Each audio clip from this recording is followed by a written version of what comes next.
Muy buenos días otra vez, sean todos bienvenidos. Qué gusto verlos. ¿Cómo están? ¿Bien? Bueno. Chivo, ¿cómo estás? Ahí la llevas. Ánimo, Chivo, ánimo. Gracias a Dios por un domingo más, porque podemos estar en su palabra. Gracias a Dios por estar juntos.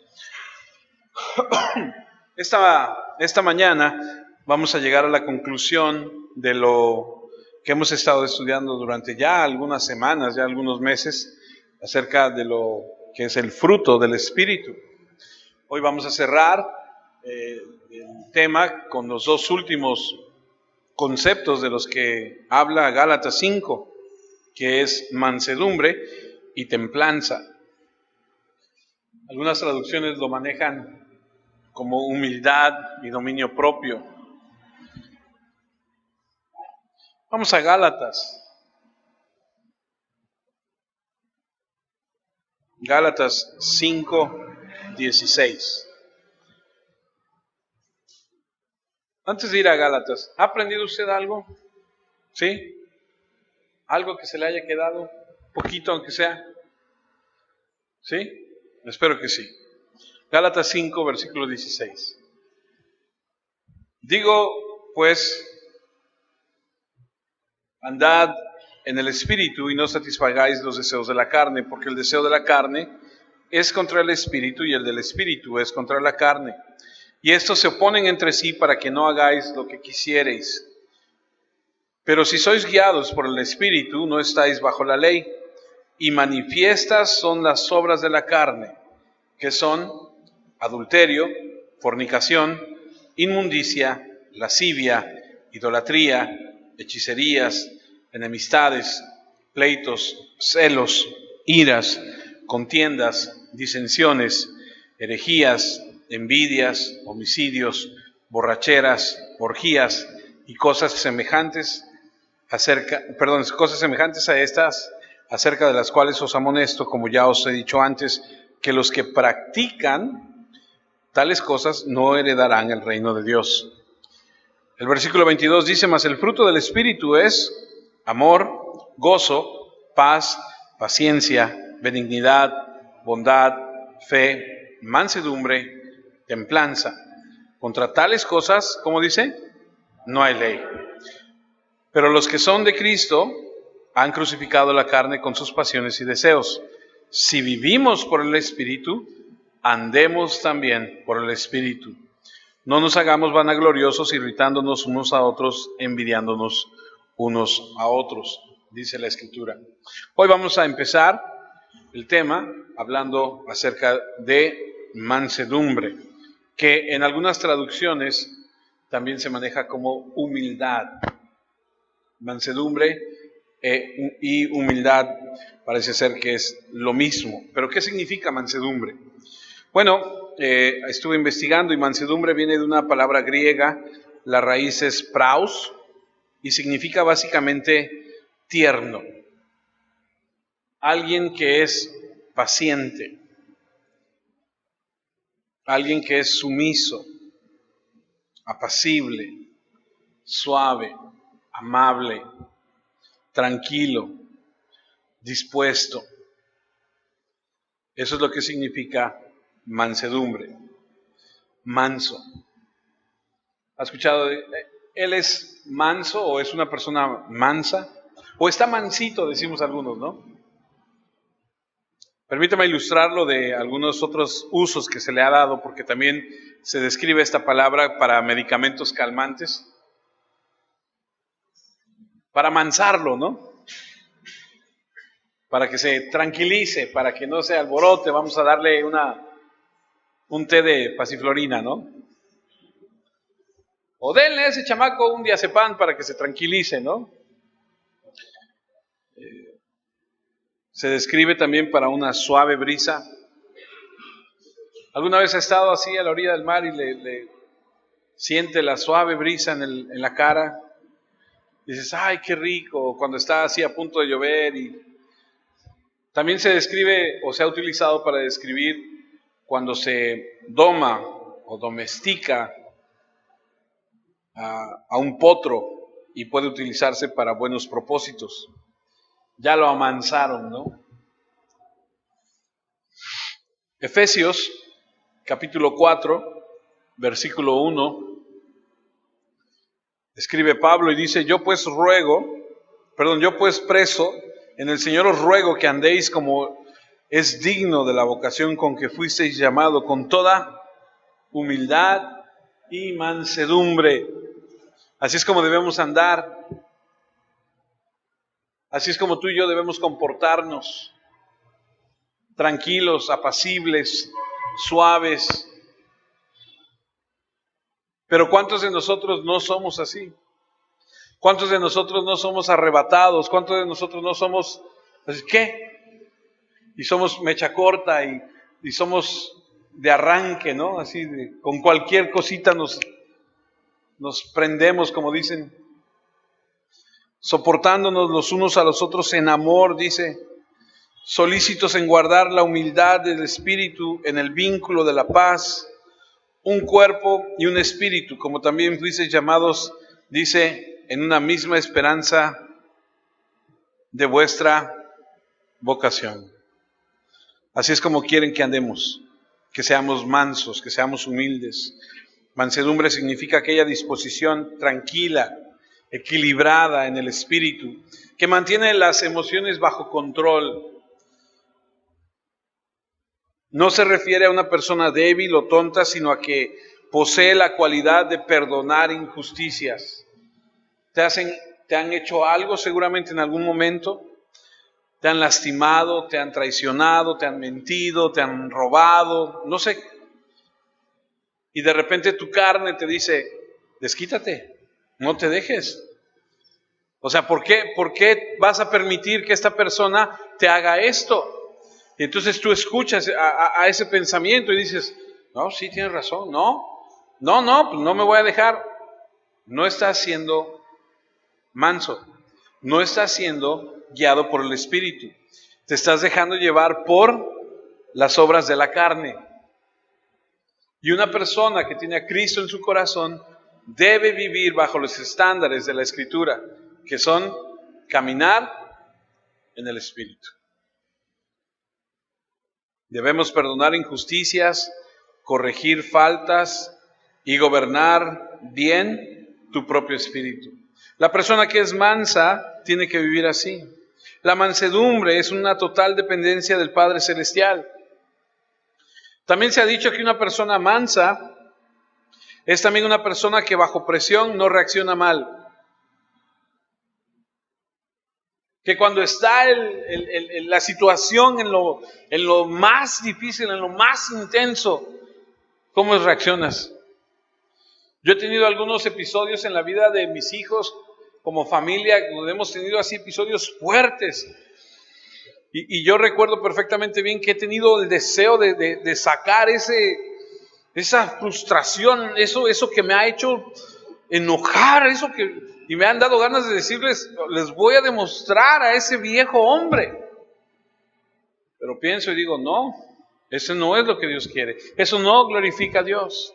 Y entonces he tenido que controlarme y he tenido que orar y decir, Señor, por favor, ayúdame, dame paciencia, dame palabra, ayúdame a mostrar lo que predico, porque la verdad es que mi carne quiere florear, ¿no? Quiere salir y mostrar, pero no es así. Y entonces he tenido que tener muy conscientemente esto. Mi carne quiere decir, quiere reaccionar, quiere hacer, pero mi espíritu dice, no es así. No puedes vivir así. Así que una persona que es mansa, en los momentos de presión no reacciona mal, sino reacciona de una manera sabia, maneja el poder y la autoridad que le ha sido dada y también maneja sus emociones aún estando bajo presión. La mansedumbre no se deriva de la debilidad, sino de la fuerza interior para ser obediente a la voluntad de Dios y contener la ambición egoísta. Fíjese, para contener la ambición egoísta, la autoafirmación, la dureza de corazón y la resistencia a la voluntad de Dios, así como también estar, ¿usted ha escuchado esta palabra? Refunfuñando y quejándose. Su esencia es la rendición entusiasta. Una carrera alegre para hacer la voluntad de Dios.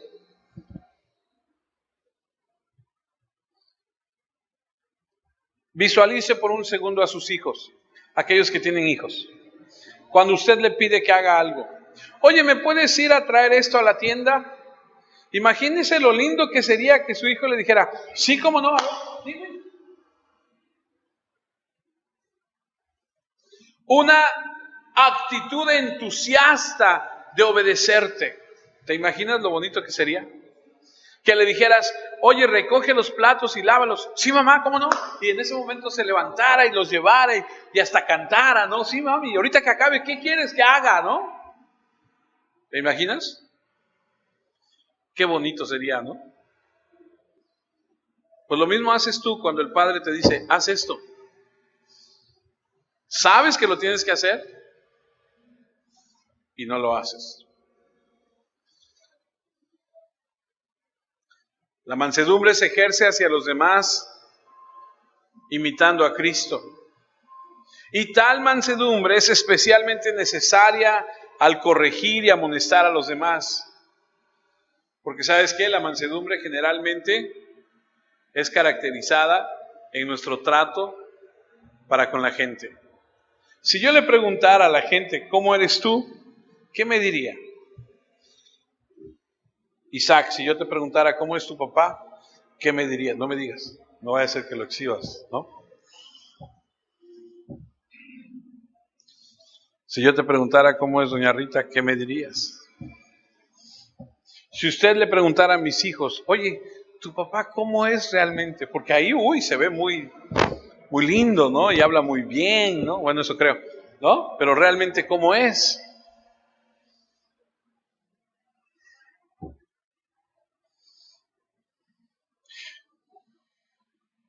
La característica de una persona mansa es cómo trata a los demás.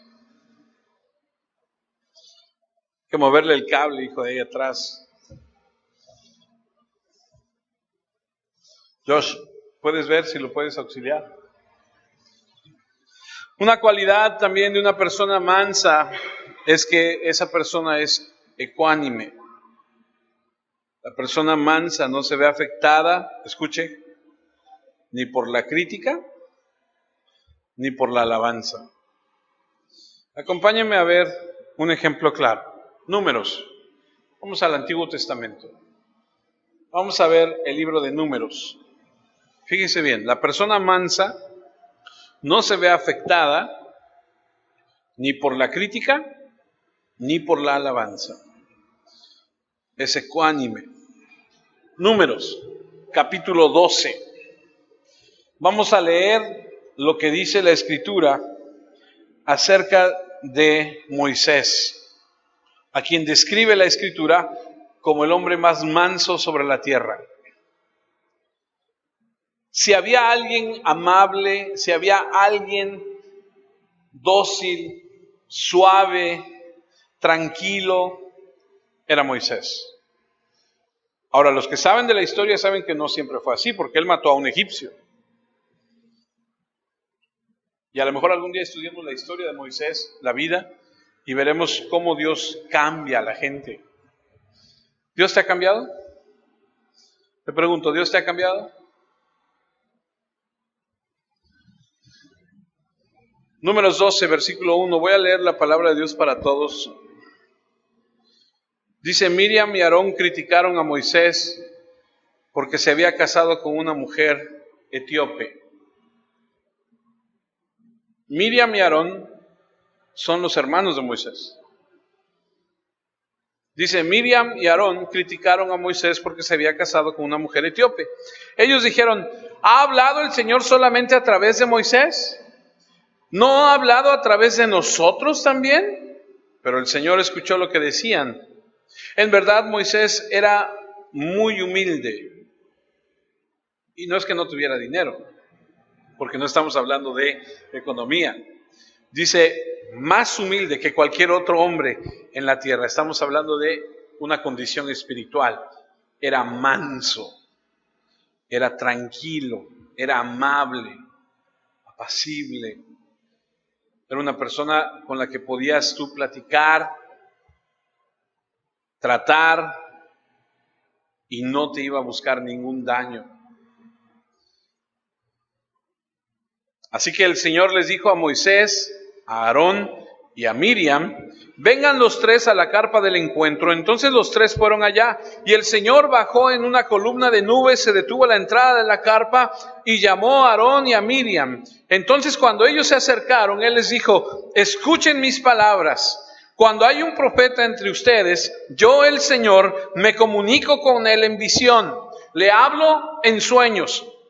Versículo 7. Sin embargo, así no es como yo hablo con mi siervo Moisés, pues nadie es tan fiel como él en toda mi casa. Yo le hablo a él directamente, con claridad y sin acertijos. Él ve el aspecto del Señor. ¿Cómo es que ustedes se atrevieron a criticar a mi siervo Moisés? El Señor se enojó mucho con ellos y se marchó. Ahora, yo no sé tú, pero yo no quiero que Dios se enoje ni siquiera tantito conmigo. Y ahí dice que se enojó mucho con ellos y se marchó. En cuanto la nube se quitó de encima de la carpa, Miriam quedó, ¿cómo quedó? Leprosa, con la piel blanca como la nieve. Cuando Aarón se volvió hacia Miriam y la vio así, le dijo a Moisés: oh Señor, no nos castigues, pues hemos pecado tontamente. Te ruego que no dejes que ella quede como un niño muerto antes de nacer, que sale con el cuerpo medio deshecho.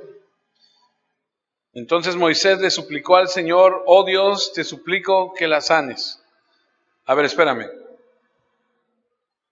El versículo 13 nos muestra la actitud de Moisés. Otros hubieran dicho: ¿ya ves? ¿Conmigo? No te metas. Eso te sacas por andar hablando de mí. Qué bueno, ¿no? Sin embargo, Moisés muestra su corazón. Es su hermana. Y aunque algunos de nosotros digan: no importa, ¿para qué habla de mí? Yo conozco a tantos cristianos que son soberbios, que son altivos, que se creen hechos a mano, que se creen así como que yo soy hijo de Dios, princesa de Dios, le ponen al auto, ¿no? En su calcomanía. Alguien se pelea con ellos y les dice: tú no sabes con quién te estás metiendo. Orgullo y soberbia. Estaba viendo hace unos días un video de Guillermo Maldonado. ¿Lo ha escuchado? Soberbio, altivo. Una persona que dice: ¿por qué me critican si ustedes no saben? Así habla. Pero no ves una mansedumbre. O sea, no ves una actitud como él. Luego el Señor le dijo a Moisés: si el papá de ella le hubiera escupido en la cara, ¿no habría durado su humillación 7 días? Entonces que la mantengan fuera del campamento por 7 días, después de los cuales se le permitirá entrar de nuevo al campamento. Entonces ellos dejaron a Miriam fuera del campamento por 7 días. El pueblo permaneció en ese lugar hasta que regresó Miriam. Después de esto el pueblo dejó Haserot y acampó en el desierto de Parán. Moisés intervino por ella. Y vemos cómo es que este hombre es una persona mansa, no busca el mal de nadie.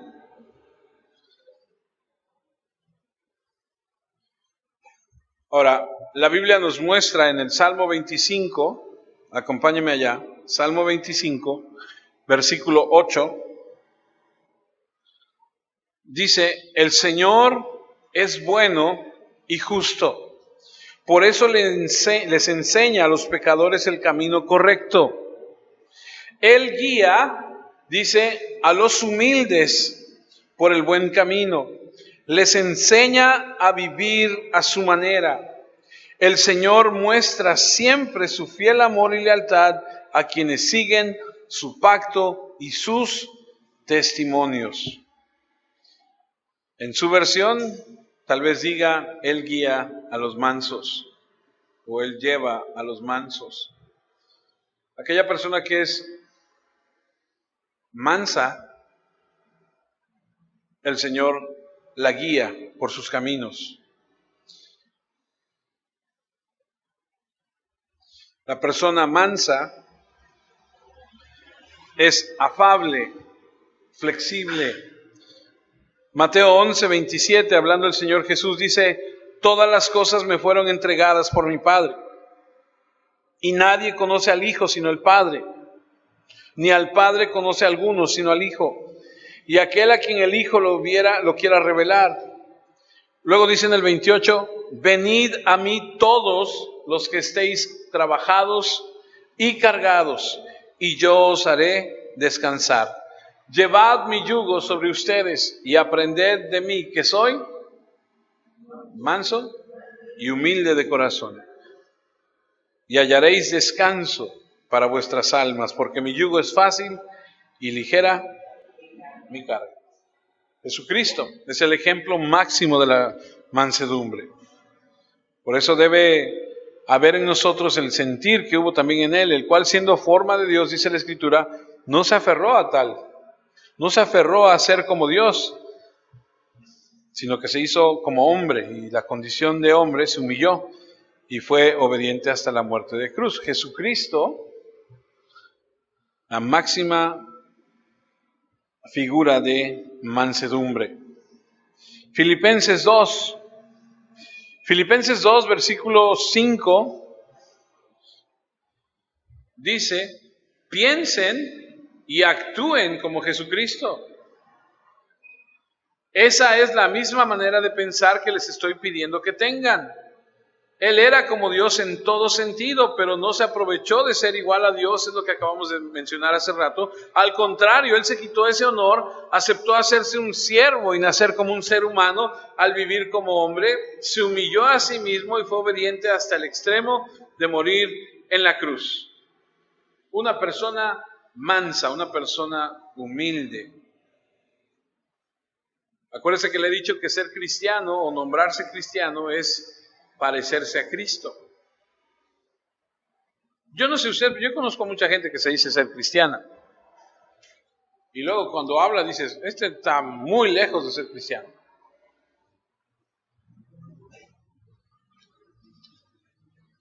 Y cómo trata a otros. Tú dices, este está muy lejos de ser cristiano.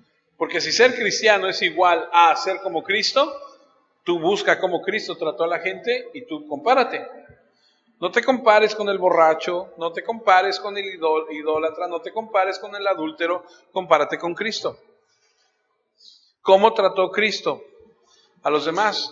Y si te pareces a Él, entonces puedes decirte que eres cristiano. Si no, mejor no digas nada. Está como aquel que fue el orador, el pastor, para dar una plática a la cárcel, ¿se acuerdan? Ya le he platicado. Y al final se acerca uno y le dice, ay pastor, qué gusto que haya venido, yo también soy cristiano y me sirvió mucho lo que usted dijo. Y el pastor se le queda viendo y le dice, ¿tú eres cristiano? Y dice, sí. ¿Y qué haces aquí? No, pues es que me metieron a la cárcel porque me encontraron robando en la empresa donde trabajaba. Entonces el pastor le dice, mejor cállate la boca, no le digas a la gente que eres cristiano, porque eso no lo hacen los cristianos. ¿O no? Pero es tan fácil decir que somos cristianos. Cuando de nuestra boca salen sapos y serpientes, cuando la Biblia dice que de la abundancia del corazón habla la boca. Jesucristo en el Sermón del Monte enseña las bienaventuranzas. Ya las estudiamos hace un tiempo atrás, pero acompáñenme a Mateo 5.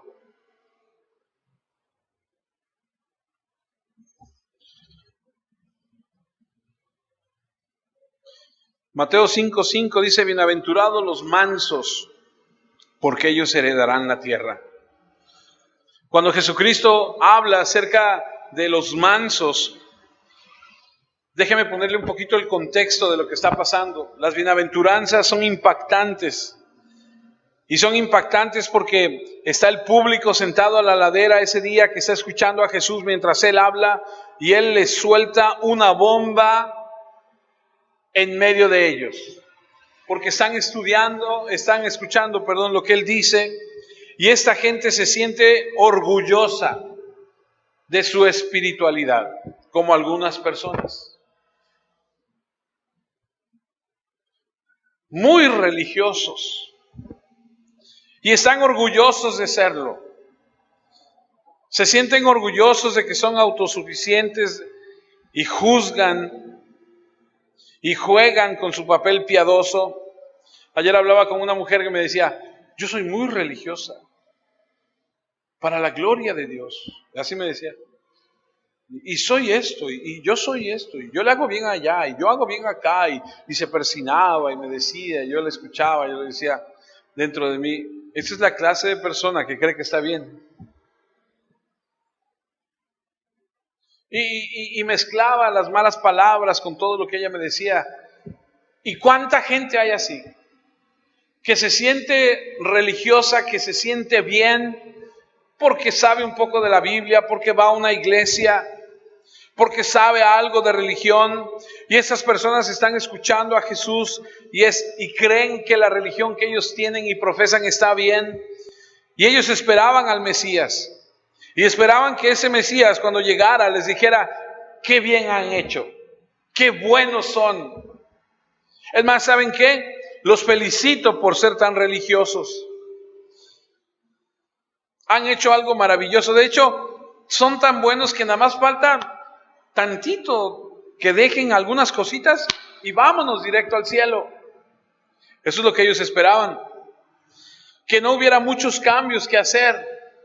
Pero en realidad cuando Cristo empezó su ministerio y les empezó a hablar, lo que les dijo fue, bienaventurados los pobres en espíritu, porque de ellos es el reino de los cielos. No aquellos que creen que son justos, sino los que saben que son pecadores.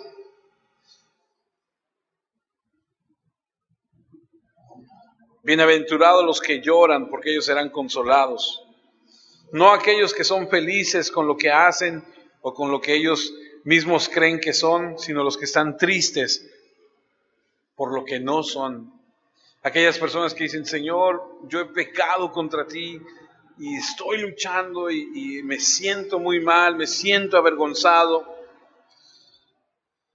Pero ¿cuánta gente hay que viene a una iglesia y está muy bien aquí en la iglesia el domingo, pero durante toda la semana hace de su vida lo que mejor le place y no piensa en Jesús, no piensa en la palabra, nada hasta el domingo?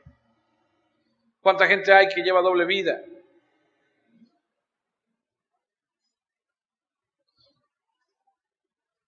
Y Jesús viene y le dice también, bienaventurados los mansos, porque ellos heredarán la tierra. No los soberbios, no los altivos, no los que creen que están muy bien, sino los humildes. Pero ellos no entendieron esto, porque eso no es lo que esperaban. Habían apostado todo en su espiritualidad, en su orgullo. Y los religiosos de aquel entonces estaban esperando a un Mesías militar, otros esperaban a un Mesías de milagros y otros esperaban a un Mesías materialista, pero Jesús ni era militar. Y aunque hizo milagros, no basó todo en milagros, y mucho menos lo hizo en el materialismo.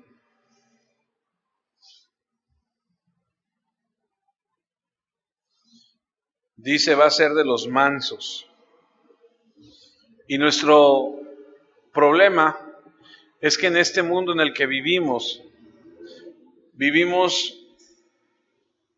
con un mundo que asocia la felicidad y el éxito con la fuerza y la confianza en uno mismo. Y la supervivencia del fuerte y la conquista y el poder, y ese no es el camino de Jesús. Tú puedes, échale ganas, tú no te dejes. Jesús quiere personas mansas, humildes. Que si alguien viene y te hace algo, tú no te desquites y le digas, vas a ver, las vas a pagar, me voy a desquitar. No. ¿En manos de quién estamos? ¿En manos de quién está tu vida? ¿No? Y si te pasa algo, ¿qué? ¿Se le escapó a Dios o Dios lo permitió? Dios lo permite. ¿Por qué? Para enseñarte, para mostrarte, para glorificarte, para glorificarse a Él también, para hacerte crecer, para hacerte madurar.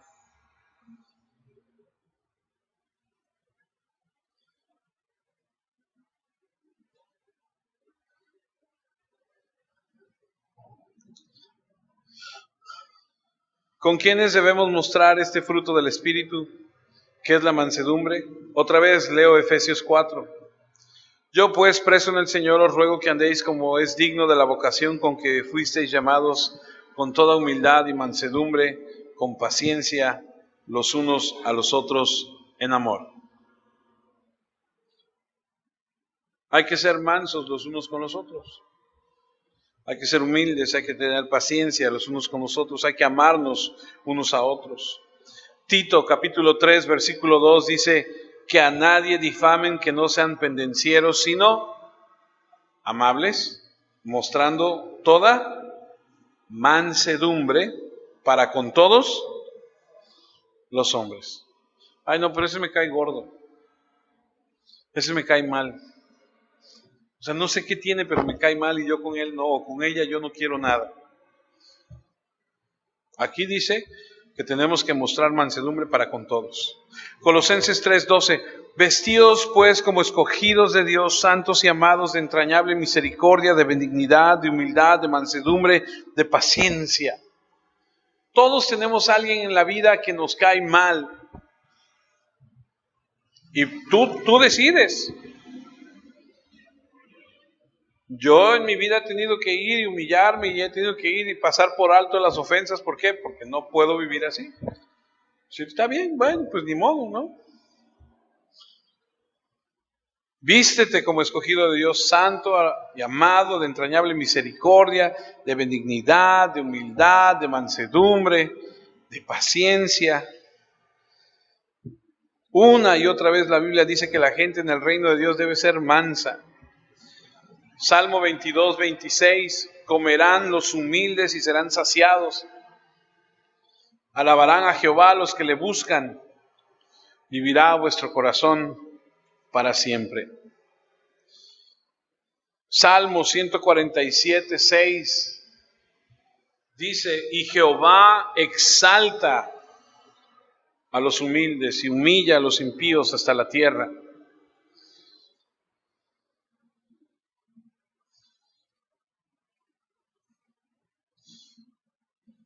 Isaías 29:19.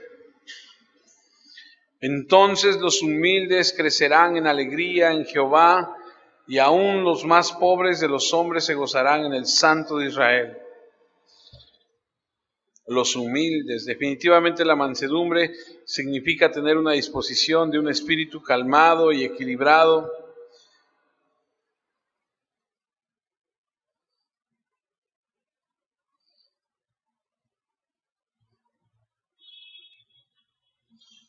Una persona mansa es aquella que aun cuando está bajo críticas y ataques, no se deja deprimir, no duda de su identidad en Cristo, tiene bajo control las pasiones, las emociones y tiene la correcta disposición en su espíritu de aceptar el trato de Dios con gozo, sin discutir acerca de ello ni resistirlo. Porque Dios va a poner gente alrededor tuyo para tratar con tu carácter.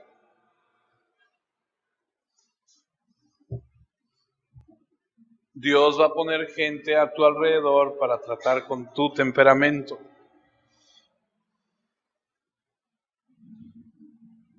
¿O no te has dado cuenta?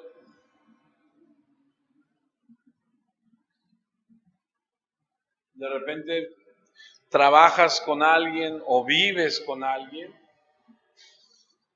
y dices, hijo, y tienes que vivir lo que dice la Escritura. Vamos a ver dominio propio, ya para ir cerrando, o templanza, como usted quiera. La definición de templanza, del latín temperantía. La templanza está relacionada con la sobriedad, la moderación de carácter. Una persona con templanza reacciona de manera equilibrada, muy de la mano con el otro. Una persona templada reacciona de manera equilibrada, ya que goza de un considerable control sobre sus emociones, es capaz de dominar sus impulsos. Híjole, está bueno esto. La templanza refleja el dominio de la voluntad humana y permite poner límites a los deseos generalmente vinculados con el pecado. Gracias a la virtud de la templanza, las personas pueden reconocer cuáles son sus necesidades reales, aquellas que te ayudan a desarrollarte, aquellas que te ayudan en tu bienestar, y cuáles son las necesidades creadas a partir de los deseos inagotables que surgen del ego, que tanto perjudican al individuo. Pero ¿qué dice la Biblia acerca de la templanza o del dominio propio? Bueno, es el último de los frutos o del fruto espiritual del que menciona Pablo. Y aunque es un término que no se usa muy ampliamente en la Biblia, es claramente un atributo indispensable en la vida cristiana, especialmente como podemos verla en la carne no redimida. Porque cuando hay una persona que no es redimida, que no es cristiana, ¿qué dominio propio puede tener? Ninguno. Se deja llevar por sus deseos, por sus instintos, y dice, hay un dicho que dice, se siente bien, hazlo, debe ser bien. ¿Te gusta? Adelante.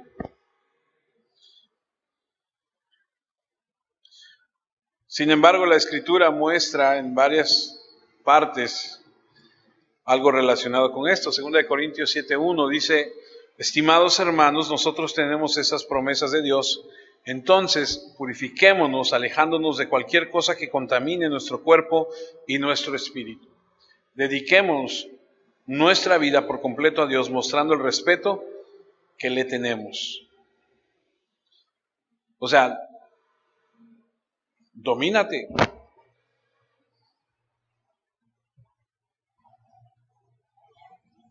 Ten dominio propio. No porque puedas hacerlo, vas a ir a hacer todo.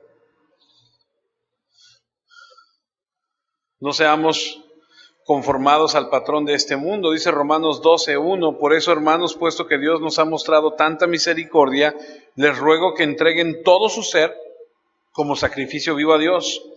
Esa ofrenda, que es su vida, debe estar dedicada solamente a Dios para poder agradarle.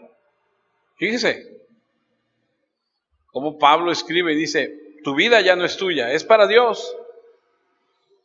Esa clase de adoración es la que realmente tiene sentido. No vivan según el modelo de este mundo. Mejor dejen que Dios transforme su vida con una nueva manera de pensar. Así podrán entender y aceptar lo que Dios quiere para ustedes y también lo que es bueno, perfecto y agradable para ti. No, para Él. No, espera. Yo quiero que sea bueno, agradable para mí. No, porque no se trata de ti, se trata de Él. Porque tu vida, si la compró Cristo con su sangre, ya no te pertenece. ¿De quién es? De Él. Pero si entonces es de Él, entonces ¿por qué haces tú lo que quieres? La mayoría de los cristianos estaría de acuerdo en someter la atracción constante de esos deseos mundanos para complacer a nuestro Señor, pero no siempre es fácil de hacer. Pablo lo reconoce y dice que hay un conflicto interno. Pablo en Romanos 7:15 dice, no sé qué está pasando conmigo, que quisiera hacer, lo que quisiera hacer no lo hago y resulto haciendo lo que odio. Como no me gusta hacer el mal que hago, eso significa que reconozco que la ley es buena, porque la ley de Dios te muestra lo que está mal. Pero en realidad no soy yo el que hace esas maldades, sino el pecado que vive en mí. Yo sé que en mí el bien no tiene vida, es decir, no reside en mi naturaleza humana. Hay en mí el deseo de hacer el bien, pero no puedo llevarlo a cabo. En efecto, no hago el bien que quiero hacer, sino que hago el mal que no quiero hacer. Entonces, si hago lo que no quiero hacer, no soy en realidad yo el que hace el mal, sino el pecado que vive en mí. Y está claro que nuestros apetitos y necesidades humanas aparentemente insaciables pueden conducirnos fácilmente a los excesos de pecado si no se controlan. Déjeme darle un ejemplo. ¿A cuántos de ustedes, no levante su mano, no nada, les gustaba en algún momento, antes de conocer a Cristo, echarse sus copas, tomarse sus tragos? Tal vez a uno que otro por ahí, a lo mejor no a muchos.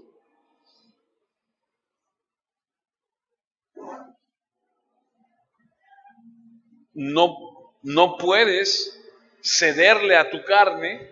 Algunos dicen, hace mucho calor, ¿cómo se me antoja una cerveza? ¿Está mal que usted se tome una cerveza? No te saca una cerveza, ¿no?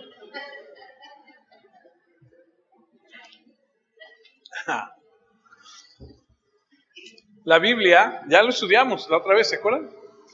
La Biblia enseña que no debe embriagarse.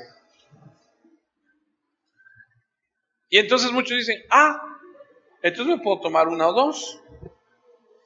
Bueno, mire, usted se puede tomar una o dos, pero si hay alguien ahí que es de fe débil y le dice, ¿vas a tomar una cerveza?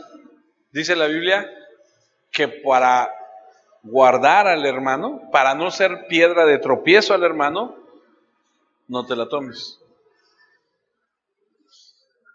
Entonces, ¿me puedo tomar una cerveza?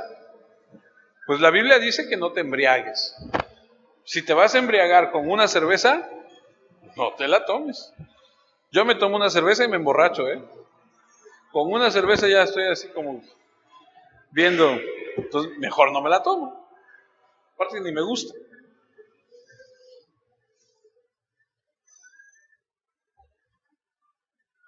La verdad es que somos una sociedad muy acomodada. Y no hablo de dinero, sino que tenemos a nuestro alcance muchas comodidades. Y no somos autodisciplinados. De hecho, vivimos en una sociedad desenfrenada. Como lo muestra, escuche lo que le voy a decir, y yo soy el primero, Lo aclaro, soy el primero. Como lo muestra el exceso de personas obesas. ¿Sabe qué es eso? Falta de disciplina. El uso excesivo de estimulantes, depresores, medicamentos. Además, las tentaciones del mundo material ha provocado que muchos, escuche, el que tenga oídos para oír, que oiga. Lo voy a leer otra vez. Además, las tentaciones del mundo material ha provocado que muchos anhelen y adquieren bienes materiales más allá de sus necesidades y de su capacidad para pagarlos. Pasamos la tarjeta, luego pagamos. Ahí vemos cómo le hacemos. No, pero no podemos, no. Ahí vemos. Coppel, vamos a Coppel. 48 mensualidades sin intereses, llévelo hoy. 0 enganche, llévatelo, total, ahí vemos. Y al rato, acá estás hasta acá, ya no puedes, ¿no? Y viene el de Coppel y ¿qué haces? Te escondes, ya no le respondes, pides prestado, pagas intereses, pagas uno, destapas otro, ya no das tu diezmo porque dices, ya no me alcanza, no puedo. Es una falta de autodisciplina. ¿No tienes? No lo compres.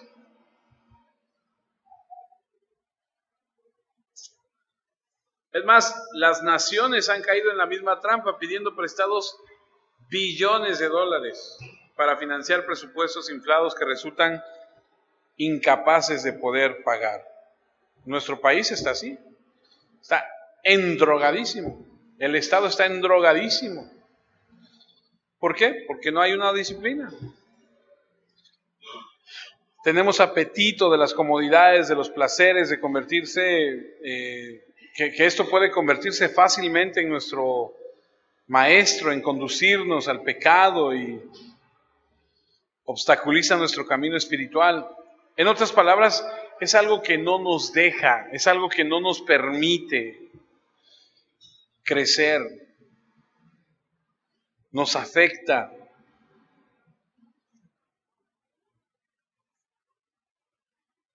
Tiene que haber una disciplina. Fíjese, incluso en la relación marital, 1 Corintios 7:5, no se nieguen el uno al otro, a menos que se pongan de acuerdo para no tener relaciones sexuales por un tiempo y dedicarse a la oración, pero después únanse de nuevo para que Satanás no pueda tentarlos en caso de que ustedes no puedan contener el deseo sexual. O sea, hay que disciplinarse. Y Pablo discute esto en su carta a la iglesia de Corinto. Y Pablo escribe mucho a las iglesias que están influenciadas con ay, se me fue la palabra.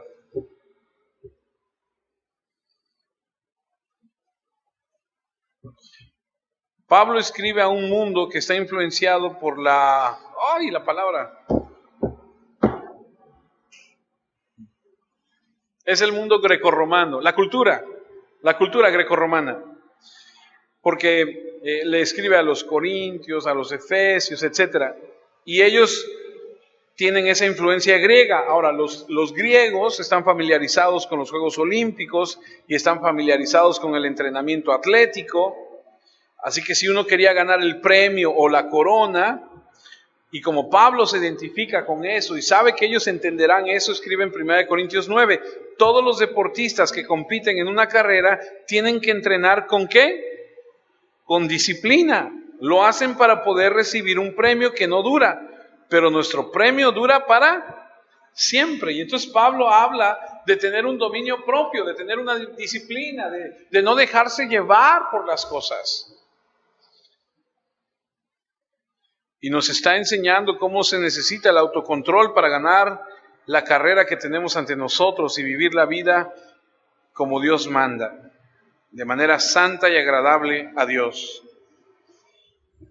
Ahora, es importante comprender que el autocontrol es una obra del Espíritu. Yo le soy sincero, yo he orado a Dios y le he dicho, Señor, ayúdame para controlarme en esta área de mi vida, porque en esta área de mi vida yo batallo mucho. Me puede fascinar la Coca-Cola, me puede encantar, y he luchado contra ella. Y el otro día estaba yo pensando, yo decía, Señor, en esa área de mi vida no tengo esa disciplina. Hay gente que dice, yo no puedo. Yo conozco gente que dice, tiene años que no tomo refresco, ¿no? Y pienso dentro de mí y digo, o sea, hello, ¿de qué planeta es, no? Porque la gran mayoría de la gente toma refresco. Hay gente que no toma, está bien. Pero es en esa área, o sea, en la comida, ahí sí yo digo, Señor, ayúdame. La presencia permanente del Espíritu Santo le da a los cristianos el poder y la capacidad de ejercer ese autocontrol. Y te voy a decir algo, tenemos que tomar ese control. Segunda de Timoteo 1:7 dice, porque el Espíritu de Dios no nos ha dado, no nos hace cobardes, sino que Él es para nosotros fuente de poder, amor y buen juicio. No podemos vivir derrotados ante el pecado. Alguien me enseñó alguna vez que tienes que tener problemas nuevos. Y te lo voy a decir de esta forma. No puedes seguir batallando con el mismo pecado. Tienes que superar ese pecado. Tienes que pasarlo. Tienes que madurar en esa área. Por ejemplo, si mientes, ve con el Señor y dile, Señor, no puedo dejar de mentir, soy un mentiroso, soy una mentirosa. Ayúdame. Ayúdame a no hacerlo. Si robas, o qué sé yo, lo que hagas. Y supera ese. Y que entonces vas a seguir teniendo, sí, claro, por supuesto, muchos. Pero que sea otro, ¿no? No el mismo, porque si es el mismo, entonces no has madurado, no has crecido, no has avanzado, sigues estando en el mismo lugar, patinando en el mismo.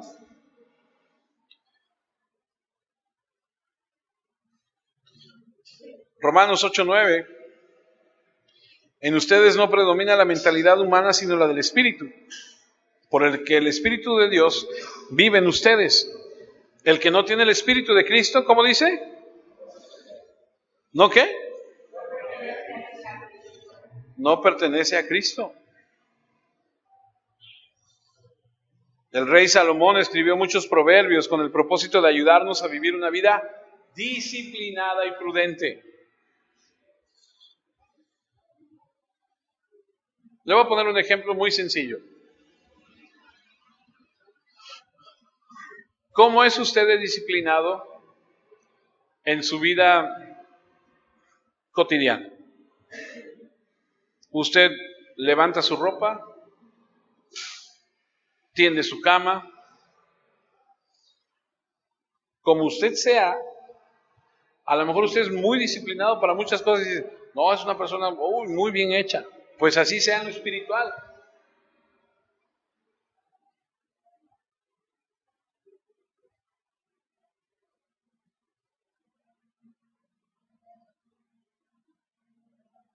Proverbio 1:3 dice, para adquirir instrucción y prudencia, honestidad, justicia y equidad. El rey Salomón escribe y nos escribe el proverbio para adquirir instrucción, prudencia, honestidad, justicia y equidad. Ciertamente vamos a ser más victoriosos en nuestro caminar cristiano cuando ejerzamos nuestro autocontrol dado por el Espíritu.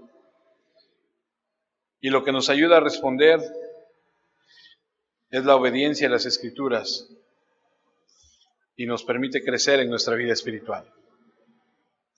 Ese es el mensaje del día de hoy.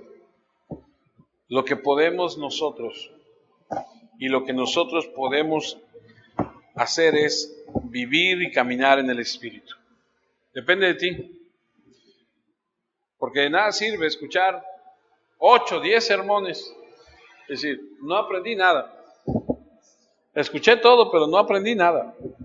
Es más, yo les apuesto que si yo les pregunto ahorita, a ver, dime uno, muchos van a decir, y van a empezar a buscar, no se acuerdan de nada. De ustedes depende, ¿eh? De ustedes depende. Pasarse los días, las semanas, los años aquí. Llevamos casi 6 años como iglesia. Algunos llegaron desde el principio, otros llegaron después. Yo te pregunto, ¿qué has aprendido? ¿En qué has avanzado en tu vida espiritual? ¿Has crecido o no has crecido? ¿Cómo estás? Algunos de repente parece que van para atrás.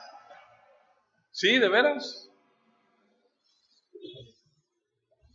Y yo lo único que hago es orar y decir, Señor, ayúdales, Señor, y por favor.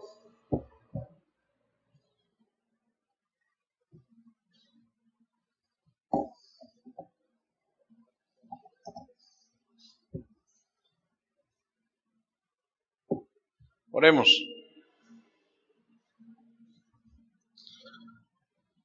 Dios Padre, queremos esta tarde ya darte gracias por tu palabra. Pedimos, Señor, de la manera más humilde que podamos, que lo que tú nos enseñas a través de tu palabra lo podamos poner en práctica todos los días de nuestra vida. Necesitamos ser personas mansas, personas dóciles, parecernos a Cristo. Necesitamos tener autocontrol en nuestra vida. No podemos caminar por la vida, Señor, siendo personas arrebatadas, siendo personas que no tenemos control. Y eso no está en nosotros, Señor. Eso está solamente en ti. Eso viene a través del fruto que produces tú cuando estás en nuestra vida. Pero entonces me pregunto, ¿qué tanto estás tú en mi vida? Porque si yo no muestro esos frutos, si yo no los tengo, entonces quiere decir que no te tengo, o no tengo una relación estrecha contigo, y solamente vengo a la iglesia y escucho y no pasa nada. Entonces, ¿no sirve tu palabra o yo no estoy ejerciendo la obediencia a tu palabra?